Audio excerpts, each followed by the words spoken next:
दोस्तों नमस्कार, मैं मनोज कुमार शर्मा एक बार फिर आजाद हिंद आवाज के लिए आपके बीच में। लेकिन उस नेता की बात को लेकर के, जिस नेता की बात को कल मजाकों में उड़ा दिया गया, उस नेता की बातों को लेकर जिसने बहुत गंभीरता पूर्वक कुछ सृजनात्मक उपाय सुझाए हमारे प्रधानमंत्री मोदी साहिब की सरकार ने भले ही ना माने हो, उनके प्रवक्ताओं ने उन सुझावों का जमकर मजाक उड़ाया। तो एक दूसरी कहावत दूसरे तरीके से भी कहते हैं कि घर की मुर्गी दाल बराबर। आपको पता है राहुल गांधी ने क्या क्या चीजें कही थी। राहुल गांधी ने कहा था, मांग की थी कि सबसे पहले मिनिमम बेसिस न्याय योजना उन पुअर लोगों के लिए शुरू की जाए जिनके पास पैसे नहीं है, गरीबों को वो धन प्रदान किए जाएं।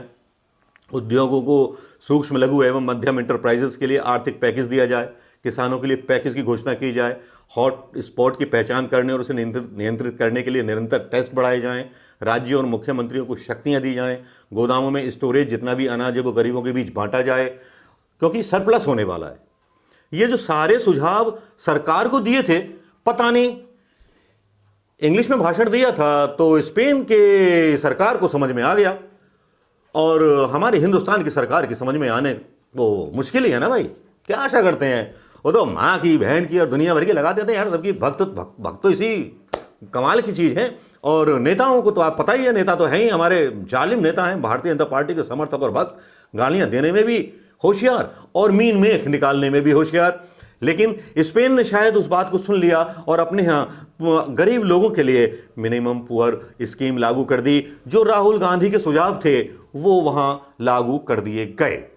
अब इससे आप अंदाजा लगाइए कि देश को चिंता या देश के बारे में कौन कितना सीरियस है। राहुल गांधी के एक दूसरे चेहरे की तरफ ले चलता हूं। राहुल गांधी की एक दूसरी खबर के बारे में मैं आपको बताना चाहूंगा, जिस खबर के बारे में शायद मीडिया ने नहीं बताया होगा, क्योंकि मीडिया केवल ग्लैमराइज करता है खबरों को, उन खबरों को जो प्रधानमंत्री मोदी से जुड़ी होती हैं, जो भारतीय जनता पार्टी के नेताओं से जुड़ी होती हैं। वो उन खबरों को नहीं दिखाता जो कांग्रेस के नेताओं से या राहुल गांधी से जुड़ी हुई चीजें हों, क्योंकि उसको लगता है कि वो शायद अपने आका की बात को ना मान करके उसकी हुक्म उदूली कर रहे हैं। सच्ची बात कहने से वो लोग डरते हैं, सच्ची खबर दिखाने से वो डरते हैं। यहां राहुल गांधी का मैं दूसरा चेहरा दिखाना चाहूंगा, जिसमें राहुल गांधी ने, हालांकि वो अमेठी से चुनाव हार गए थे, पिछली बार भी उन्होंने 5 ट्रक के करीब, जी हाँ, 5 ट्रक चावल, 5 ट्रक आटा और कुछ दालें ये उन्होंने भेजी थी। एक बार फिर उन्होंने ऐसी ही सहायता की है, 1 ट्रक दाल भेजी है, 5 ट्रक चावल, 5 ट्रक आटा समथिंग और कई खाद्य सामग्रियां उन्होंने अमेठी के लिए भेजी हैं, तेल से लेकर के मसाला तक। और ये खबर मैं एनडीटीवी रिपोर्ट के माध्यम से आपको बता रहा हूं, ऐसी वैसी खबर नहीं बता रहा, उनके एक लिखे हुए ब्लॉग के माध्यम से बता रहा हूं, जिसके झूठे होने की आशा कम है। हो सकता है कि इस खबर को सुनकर के स्मृति ईरानी को थोड़ा सा गुस्सा आ जाए, हो सकता है कि उनका अमेठी प्रेम जाग उठे, हो सकता है कि वो खाने के पैकेटों की जगह या भोजन सामग्री की जगह महिलाओं के लिए भारतीय जनता पार्टी की छपी हुई साड़ियां भेज दें। वैसे हालांकि मैं आपकी जानकारी के लिए बता दूं, आजकल स्मृति ईरानी इंताक्षरी खेलने में व्यस्त है।